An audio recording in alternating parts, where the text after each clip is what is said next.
দাঁড়াও, তোমাদের মধ্যে কে এই বালকটিকে কামড়েছে? এ কি, নাগিন কন্যা হঠাৎ করে এখানে এলেন? আজকে আর আমার রক্ষে নেই। কি হলো, সবাই চুপ করে আছো কেন? তাড়াতাড়ি বলো, কে এই কাজটি করেছে? আগে রাজকুমারী, আমি, আমাকে ক্ষমা করবেন রাজকুমারী। এই বালক কি তোমার কোনো ক্ষতি করেছিল? কি হলো, আবারও সবাই চুপ করে আছো কেন? তখন গাছের ডাল থেকে লাফাতে লাফাতে একটা কাঠবিড়ালি এসে নাগিন কন্যাকে বলল, নাগিন কন্যা, আমি গাছের ডাল থেকে সবটাই দেখেছি। এই বালকটি ওদের কোনো ক্ষতিই করেনি। ওরা শুধু শুধু ওকে কামড়ে দিয়েছে। কি, কাঠবিড়ালি ঠিক বলছে? তোমাদের সাহস দিন দিন বেড়ে চলেছে। এভাবে চলতে থাকলে আমি তোমাদেরকে কঠোর শাস্তি দিতে বাধ্য হব। এখন তোমাদের মধ্যে যে ওকে কামড়েছে সে দ্রুত তার বিষ তুলে নাও। জি রাজকুমারী, আমি এখনই আমার বিষ তুলে নিচ্ছি।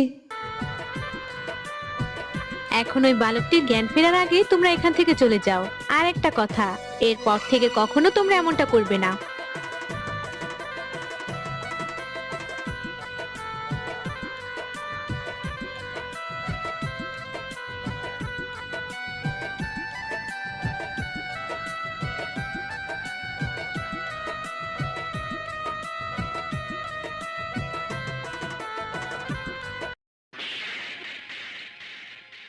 এ কি, আমাকে না সাপে কামড়ে দিয়েছিল?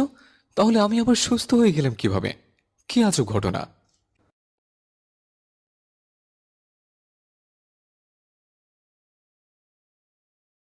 মা, ও মা!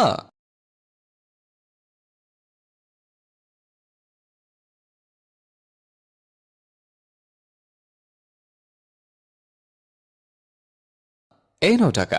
আজকে বেশি কাঠ সংগ্রহ করতে পারেনি।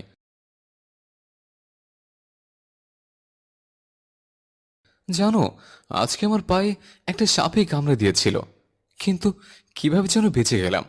পায়ে এখন অনেকটাই ব্যথা রয়েছে, তাই তো বেশি কাঠ নিয়ে বাজারে যেতে পারিনি। এ আবার নতুন কি? জঙ্গলে কাঠ কাটতে গেলে ওসব সাপ বিচ্ছু তো দু একটা কামড় দেবেই, তাতে এত ন্যাকামি করার কিচ্ছু নেই। আজকে আমার নিজের মা হলে এমনটা বলতে পারতো না।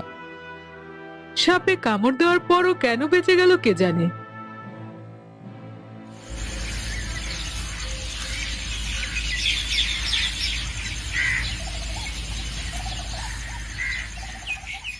আজকে আর কাঠ কাটবো না, গাছের নিচে বসে একটু বিশ্রাম নেই। এভাবে আধ পেটে খেয়ে আর কাজ করতে পারি না।